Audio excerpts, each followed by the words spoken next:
Good morning बच्चों। आज अध्याय 4 केंद्रीय इस्लामी प्रदेश के अभ्यास संख्या 2 में आप सभी का एक बार फिर से स्वागत है। आज एग्जामिनेशन पॉइंट ऑफ व्यू से हम इस अध्याय से केवल एक ही प्रश्न का उत्तर जानेंगे। जानते हैं आज का प्रश्न मैं आपके लिए क्या लेकर आया हूँ। प्रश्न है, इस्लाम से पूर्व अरब की स्थिति कैसी थी, अथवा इस्लाम के उदय के कारण क्या थे। इस तरह से भी इस प्रश्न को पूछा जा सकता है। तो इसका जवाब जो है वो एक तरह से दोनों का एक ही है। देखिए, जब भी कोई नई चीज़ जो है समाज जो है एक्सेप्ट करता है, तो कहीं ना कहीं समाज में वो बदलाव जो है वो होने की ज़रूरत होती है। लोग उसको तभी एक्सेप्ट करते हैं। अगर मैं छोटा सा एग्जांपल आपको देता हूँ। देखिए, कोई भी सरकार आती है, मान लीजिए कांग्रेस सरकार जो है 5 साल 10 साल रही, उसके बाद क्या होता है, लोग बोलते हैं कि भाई अभी हमें ये पार्टी जो एक्सेप्टेंस है दूसरी जो है हम मानेंगे। तो क्या होता है, वो अपने आप माहौल क्रिएट हो जाता है और दूसरी तरफ से एक पार्टी को छोड़कर दूसरी पार्टी को जो है वो लोग जो है वो स्वीकार करते हैं, उसको बहुमत देते हैं। ठीक उसी प्रकार से कहीं ना कहीं जो स्थितियाँ थी, किस तरह की स्थिति, उस समय की सामाजिक स्थिति रही होगी इस तरह की जिसने इसको जो है एक्सेप्ट किया, या फिर आर्थिक स्थिति भी उसी तरह की रही होंगी, या धार्मिक स्थितियां भी उसी तरह की रही होंगी, और राजनीतिक जो स्थितियां हैं वैसी रही होंगी। तो जान लेते हैं कि ये स्थितियां उस समय कैसी थी, क्या ये फेवरेबल थी, शायद इसीलिए जो है इस्लाम धर्म का उदय हुआ। पहले शुरुआत करते हैं हम सामाजिक स्थिति की, क्योंकि कल हमने बड़े शॉर्टली पढ़ा था।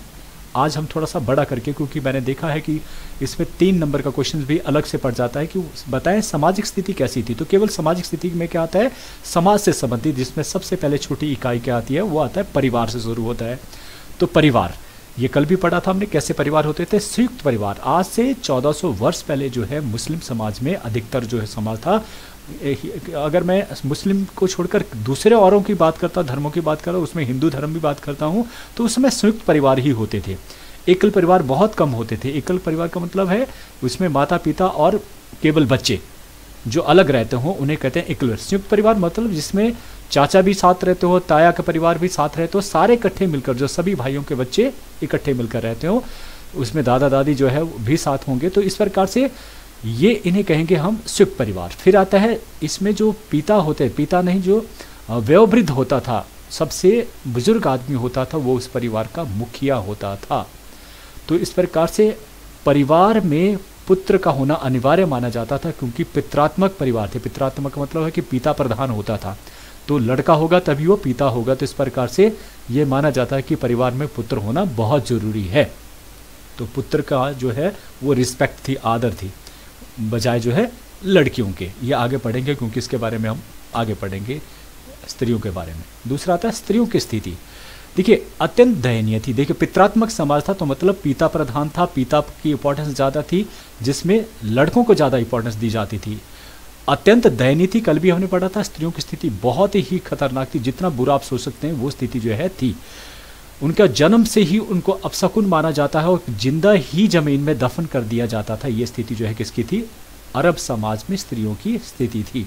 उन्हें केवल मात्र भोग विलास की वस्तु समझा जाता था और सभी प्रकार के अधिकारों से उन्हें वंचित किया जाता था। एक जानवरों की तरह उनका जीवन हुआ करता था। तो इस प्रकार से कोई अधिकार वो पुरुषों के ऊपर ही निर्भर करता है कि कितना वो कैसा व्यवहार अपनी पत्नी के साथ करता है। तो स्थिति बिल्कुल भी अच्छी नहीं थी। फिर ये समाज की बात हो रही है, हम बात कर रहे हैं क्या इस्लाम से पूर्व की जो समाज की बात कर रहे हैं। तभी लोगों ने एक्सेप्ट किया कि भाई ऐसा समाज हमें नहीं चाहिए, हमें तो ऐसा धर्म चाहिए जिसमें इस तरह का समाज जो बनता हो। थर्ड आया शिक्षा के बारे में, कि पिछड़े हुए अधिकांश लोग जो अनपढ़ थे, फिर भी कविता के क्षेत्र में जो है वो वहाँ पर प्रगति की है। इस्लाम में या फारस में सबसे जो हम कहेंगे कि सबसे ज़्यादा प्रगति हुई, वो कहीं ना कहीं कविता के क्षेत्र में जो है प्रगति हुई। तो शिक्षा का बहुत ही पिछड़ा हुआ हाल था, चाहे वो लड़के हों चाहे लड़कियां हों। लोगों का नैतिक पतन, ये भी हमने बात करी थी कि अनैतिकता का बोलबाला था। लूटमार करना, धोखा देना, शराब पीना, जुआ खेलना, स्त्रियों के साथ अनैतिक संबंध स्थापित करना, ये सब बातें जो है क्या थी, बिल्कुल आम बातें जो है वो मानी जाती थी। तो नैतिक पतन बहुत ही गिरा हुआ था। पांचवा है उनके मनोरंजन के जो साधन थे, नृत्य और गान। नृत्य और गान, बांसुरी बजाना, गिटार बजाना, पशुओं की लड़ाइयाँ करवाना, या शतरंज खेलना या शिकार खेलना, ये सब जो है इनके जो है मनोरंजन के साधन थे। तो ये हमने सामाजिक जीवन के 5 पॉइंट पढ़े। छठा है वेशभूषा और भोजन। इनकी वेशभूषा भोजन कैसा था? जो पुरुष थे वो लंबे कुर्ते और पजामा, देखिए जब भी भौगोलिक परिस्थितियां होती है उनके अनुसार ही आदमी पहरावा भी करता है। वहाँ पर क्या होती है, बहुत गर्मी होती है, ज़्यादातर जो देश हैं वो भूमध्य रेखा के सामने वाले प्रदेश है, इसलिए वहाँ पर गर्मी ज़्यादा होती है, इसलिए वहाँ पर जो ऐसे ढीले ढाले कपड़े जो है वो पहने जाते हैं। सिर भी कवर किए जाते हैं ताकि सूरज की गर्मी से ज़्यादा तापमान न बढ़े। मुख्य भोजन जो उनका खजूर और दूध है, इसके अतिरिक्त गेहूँ, बाजरा और अंगूर है। खुमानी, खजूर, सेब, बादाम और केले का प्रयोग भी ये करते हैं। ऊंट, भेड़ और बकरियों का मांस भी खाते हैं। ये इनका वेशभूषा और भोजन की बात हमने की। तो सातवां आता है दास। दास रखने का, समाज में जो दास रखने का जो अमीर आदमी थे वो दास भी रखते थे, ये दिखाने के लिए कि हम अमीर आदमी हैं। युद्ध में जो दास होते वो किस तरह के होते थे? 3 तरह के दास, याद रखना, पूछा भी जाता है कई बार कि जो है वहाँ पर जो दास थे वो किस तरह के दास होते। तो पहले एक होते थे युद्धबंदी। युद्ध करने के दौरान जो दूसरे अपोजिट सैनिक होते थे उनको बंदी बना लिया जाता था और उनको दास बना लिया जाता था। या फिर जो बहुत गरीब होते थे लोग वो अपने बच्चों को बेच देते थे और इस प्रकार से वो भी दास होते थे। या फिर किसी ने कर्ज लिया है किसी आदमी से, अमीर आदमी से, और वो दे ना पाया, तो इन परिस्थितियों में भी वो अपने बच्चों को उनको दे देता था और इस प्रकार से उनको दास बना लेता था। तो ये 3 तरह के दास जो है उस समय समाज में प्रचलित थे। तो ये पढ़ा हमने उस समय की सामाजिक स्थिति के बारे में। देखिए पूरी अनुकूल थी, किसी न किसी नए धर्म को अपनाने के लिए परिस्थितियां थी समाज में। फिर आता है आर्थिक जीवन। आर्थिक जीवन, अब देखिए अगर ये है अरब का अधिकतर जो मरुस्थली हिस्सा, अधिकतर जो हिस्सा है वो बिल्कुल मरुस्थल है। ये अलग चीज़ है कि आज के डेट में जो है अरब कंट्री जो है वो सबसे अमीर कंट्रियां होगी। किस वजह से? क्योंकि यहाँ पर इन्हीं मरुस्थलों में क्या मिलता है? तेल मिलता है, ऑयल मिलता है। तो इस प्रकार से ये इसकी बाजार में बहुत कीमत मिलती है। तो इसी के कारण आज ये बहुत आर्थिक दृष्टि से बहुत सुदृढ़ हो गए हैं। आर्थिक जीवन बहुत पिछड़ा हुआ था उस समय, इसी प्रकार की कोई ज़रूरत नहीं होती थी, कोई तेल की आवश्यकता बिल्कुल भी नहीं थी, रेलगाड़ी गाड़ियाँ कुछ इस प्रकार का प्रावधान उसमें नहीं होता था। बावजूद इसके आर्थिक क्षेत्र में भी उन्होंने उन्नति की। कुछ लोग जो है व्यापार करते थे, किस प्रकार से कि देखिए एशिया और यूरोप के बीच में जो है वो आता है आपका अरब देश। अरब देश क्या कहते हैं? एशिया से, जैसे भारत से जो है वो यहाँ से मसाले ले जाएंगे, दूसरे मलमल का कपड़ा ले जाएंगे और कहाँ बेचेंगे? दूसरी तरफ को, कहाँ? धनी जो कॉन्टिनेंटल था यूरोप में जाकर। तो इस प्रकार से कम कीमत पर यहाँ से उठाते थे और वहाँ पर बेच देते थे। तो इस प्रकार से व्यापार के कारण जो है इनकी जो स्थिति थी वो थोड़ी सामान्य थी, इतनी अच्छी नहीं थी जितनी आज थी। लेकिन अब एक एक करके पढ़ लेते हैं। पहले कृषि के संदर्भ में, रेतली भूमि थी, 3-4 वर्षों में वर्षा होती थी और बहुत कम नदियाँ थी। फसल में खजूर, याद रखना है, खजूर उनका जो मुख्य फसल होती थी, यही ज़्यादातर जो वहाँ पर उगता है। इसके अलावा कुछ भूमि के ऊपर जो है गेहूं, बाजरा, अंगूर, खुमानी, खजूर, सेब, बादाम और केले का प्रयोग भी किया जाता है, उगते थे वहाँ पर कुछ एक भूमि के ऊपर। जिसमें अगर बात करते हैं हम दजला और जो फरात नदी है उसके आसपास के जो क्षेत्र हैं वहाँ पर ये जो है उगते हैं। अरब की बात हम कर रहे हैं। तो पानी और बुनियादी सुविधाओं की अनुपस्थिति के चलते जो है बंजर रेगिस्तान है। तो कृषि नामात्र की कृषि है। दूसरा पशुपालन। दूसरा व्यवसाय ऊंट, घोड़ा, भेड़, बकरी, पालतू जानवर। ऊंट सर्वाधिक महत्वपूर्ण जो पशु जो है वो मानते हैं, क्योंकि ऊंट से वो दूध भी लेते हैं, उसकी खाल का इस्तेमाल भी करते हैं, उसके हड्डियों का भी इस्तेमाल करते हैं, उसके मांस भी खाते हैं। तो कोई भी ऐसी चीज़ नहीं होती है जिसको वो व्यर्थ गवाते हैं। तो ऊंट उनके लिए जो है, ऊंट को कहा जाता है रेगिस्तान का जहाज। क्यों? उनकी विशेषता के कारण। देखिए 57 डिग्री का बड़ा भारी टेम्परेचर होता है, आदमी जो है वो तपिश से मर जाए। उस तापमान में भी 160 किलोमीटर की दूरी जो है वो तय कर सकता है। ये कैपेसिटी जो है वो बिना पानी पिए, कौन?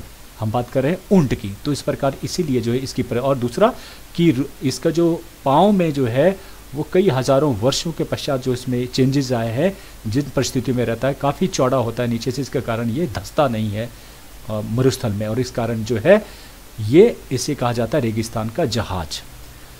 अब आता है ये पशुपालन जो है वो करते थे। तीसरा जो है वह व्यापार। अभी व्यापार के बारे में मैंने कहा था किस तरह का व्यापार करते थे वो, जैसे कि एशिया से उठाया और कहाँ भेज देना? यूरोप में जाकर। तो आंतरिक और बाहरी व्यापार बहुत उन्नत नहीं था, ज़्यादा उन्नत नहीं था, जो आज है वैसा नहीं था। कारण देश में लूटमार, इसके बारे में हम पढ़ा था कि जब जहाँ पर शांति की व्यवस्था स्थापित ना हो, ऐसा राज हो, कबीलाई व्यवस्था स्थापित हो, तो उन परिस्थितियों में क्या होता है कि व्यापार नहीं होगा, लोगों के पास आर्थिक धंधे नहीं होंगे, तो इस वजह से क्या होगा, लोगों को जो है वो रोजगार स्थापित नहीं होंगे। देखिए, कोई अगर व्यापारिक केंद्र स्थापित होता तो वहाँ बहुत सारी नौकरियाँ जो भी मिलती है, जब वहाँ इस तरह की परिस्थितियाँ लूटमार हो, अराजकता, तो वहाँ कौन खोलेगा। तो इस प्रकार से क्या है, इन चीज़ों के न होने के कारण जो व्यापार ना मात्र का व्यापार था, यातायात के बहुत ही कम साधन थे, और ख़ासतौर पर ऐसे दुर्गम रास्तों के ऊपर जाना वो सहज कार्य नहीं था, लोग मर जाते थे बीच में ही। तो व्यापार ना मात्र का व्यापार था। ये परिस्थितियाँ जो है वो थी। आर्थिक स्थिति के बारे में हमने पढ़ा समूचे तौर पर। तो आर्थिक जो स्थितियाँ थी, कहीं ना कहीं वो भी लोगों को जो है एक ऐसी परिस्थिति में ढालने के लिए अब तैयार थी, जैसा कि मोहम्मद साहब आए और उन्होंने उनको ज्ञान दिया, और उसके बाद वो उसी दिशा में चल पड़े। तो कहीं ना कहीं परिस्थितियाँ उस तरह की रही होंगी। अब धार्मिक जो सबसे इम्पोर्टेंट है कि धर्म की बात हम कर रहे हैं, नया धर्म आया, उसके इम्पोर्टेंट है कि धर्म के बारे में पढ़ा जाए। धार्मिक जो जीवन था वो बहुत ही पिछड़ा हुआ था। अल्लाह की अपेक्षा अनेक देवी देवताओं की उपासना की जाती थी। कल भी पढ़ा था हमने कि अकेले मक्का, जहाँ पर मोहम्मद साहब का जन्म हुआ था, वहीं पर उसी एक छोटे से शहर में लगभग 360 देवी देवताओं की पूजा जो है, उपासना की जाती थी, जिसमें हुबल जो है वो प्रमुख देवता उनका हुआ करता था। याद रखना, उनका मुख्य देवता हुबल होता था। जैसे हमारा जो है इंद्र हुआ करता था, वैसे उनका हुबल जो है प्रमुख देवता होता है। देखिए, आज हिंदुस्तान में भी 100 की बात नहीं होती है, यहाँ सैकड़ों में जो है वो आपके देवी देवता हैं, अलग अलग तरह के देवी देवता हैं। तो ये जो बिखराव है धार्मिक जो स्थिति का, ये कहीं ना कहीं लोगों को दुखी करता है। तो लोग जो है ये ऐसे एक धर्म से जो है विचलित थे पूरी तरह से कि 360 अलग अलग देवी देवताओं की एक ही जगह को पूजा करना, कौन कब किसको पूजा करे, तो इस तरह से जो बिखराव था, कहीं कहीं ये जो परिस्थितियाँ थी वो नए धर्म को ईजाद करने में जो है परिस्थितियाँ अनुकूल थी। तो अनेक अंधविश्वास प्रचलित थे, मृत्यु के पश्चात जीवन में भी विश्वास रखते थे, मानते थे। ये जो है, अगर आप पिरामिड देखें, जो बड़े बड़े राजा हुआ जिन्होंने अपने जो राजा दफनाए गए या कोई रानी दफनाई गई, तो उसके ऊपर इस प्रकार के पिरामिड बना दिए जाते थे, और माना जाता है कि वो आने वाले जीवन में भी विश्वास रखते थे, और इसलिए उसके साथ बहुत सारी प्रिय वस्तुओं को जो है रखते हैं वहाँ पर। अनाज रख देना, उसकी जो प्रिय वस्तुएं हैं, कोई जो जिन चीज़ों को पसंद करता था, इवन उसको कोई घोड़ा पसंद है तो उस घोड़े को भी दफना दिया जाता था। तो ये आने वाले जीवन में जो है विश्वास करते थे। ऐसी जो है प्रथाएं उसमें प्रचलित थी। आज भी हिंदुस्तान में इस प्रकार के अंधविश्वास जो है वो प्रचलित हैं, और इस तरह के जो है जादू टोने जो है वो आज भी किए जाते हैं। तो ये व्यवस्था जो है वो उस समय की थी कर्फ में, अरब समाज में। अब थोड़ा सा एक और व्यवस्था पढ़ लेते हैं, वह राजनीतिक जीवन कैसा था वहाँ पर। क्या कोई राजा था? ये हमने कल पढ़ा था कि कबीला व्यवस्था थी, कोई राजा नहीं था। छोटे छोटे स्वतंत्र जो है कबीला हुआ करते थे, और वो आपस में लड़ते रहते थे। देखिए, मुखिया को शेख कहा जाता था। आज जो है इन जगहों में, अरब देशों में, शेख सबसे अमीर आदमी है। तो ये शेख कौन होते थे? जो कबीले के मुखिया होते थे, उनको शेख कहा जाता था। लेकिन आज इनकी तस्वीर जो है बदल गई है। केंद्रीय सत्ता का अभाव था। कोई भी केंद्रीय किसी देश की, अगर हमने कल भी पढ़ा था कि एकता का कोई मतलब ही नहीं था। छोटे छोटे एक ही देश में कई कबीले थे जो आपस में लड़ते रहते थे। तो इस प्रकार से केंद्रीय सत्ता का अभाव था। चारों तरफ अराजकता का बोलबाला था। पशुओं, चारागाहों, भूमि तथा पानी के लिए जाति लड़ाइयाँ ये होती रहती थी लगातार। क्योंकि देखिए, कबीलों के पास क्या होता है, उनके पशु होते, और वो चराने के लिए एक जगह से दूसरी जगह घूमते रहते, घुमक्कड़ जीवन व्यतीत करते थे, और अच्छी भूमि के लिए वो आपस में लड़ते रहते थे। क्योंकि मरुस्थली ज़्यादा कर जमीन थी, तो इसलिए वो भूमि के लिए भी लड़ते थे, पानी के लिए जो लड़ते थे। तो इस प्रकार से उनके जीवन जो है वो लड़ाई से ही प्रारंभ होता था। तो ये पढ़ा हम उनके राजनीतिक जीवन में। तो हम ये मान गए हैं कि कहीं ना कहीं जो परिस्थितियाँ थी, वो निष्कर्ष निकलता है कि कहीं ना कहीं परिस्थितियाँ जो है, चाहे सामाजिक थी, आर्थिक थी, धार्मिक थी, राजनीतिक थी, कहीं ना कहीं ये सारी परिस्थितियाँ जो है इस्लाम के उदय के अनुसार थी। इसलिए इस्लाम का उदय हुआ। क्लियर हो गया? तो ये हमने पढ़ा कि इस्लाम धर्म के पहले स्थितियाँ क्या थी, या उदय क्यों हुआ, वो वजह जो है पढ़ ली। अंत में मैं हमेशा एक छोटी सी 2 लाइन लेकर आता हूँ। तो ये आज की 2 लाइनें हैं। मंदिर हो या मस्जिद हो, गिरजे या गुरुद्वारे, सारे मिलकर ढूंढ रहे इंसान कहाँ है सारे, इंसान कहाँ है सारे। क्या बात है, क्या लाइनें कही हैं कि हमने भगवान के घर बनाए हैं, मंदिर बनाए हैं, मस्जिद बनाए हैं, गिरजे में बनाए हैं, गुरुद्वारे हैं, लेकिन इन सब में जो इकट्ठे होने वाले लोग कौन हैं? जो या तो हिंदू हैं, या तो सिख हैं, या तो मुसलमान हैं। वो अपने अपने धर्मों को बचाने में एक दूसरे के सर काटने वाले व्यक्ति जो है इकट्ठे होते हैं, और जो इंसान है वो कहीं भी वहाँ नज़र नहीं, ढूंढने को नहीं मिलता है। बड़ी इंपॉर्टेंट बात है। इसलिए इंसानियत सबसे बड़ा धर्म है, उसको पहचानो, इंसान बनो, तो सारा ये जहां जो है स्वर्ग बन जाएगा। आपने मुझे आज भी बड़े ध्यान से सुना, उसके लिए आप सबका बहुत बहुत धन्यवाद। Thank you.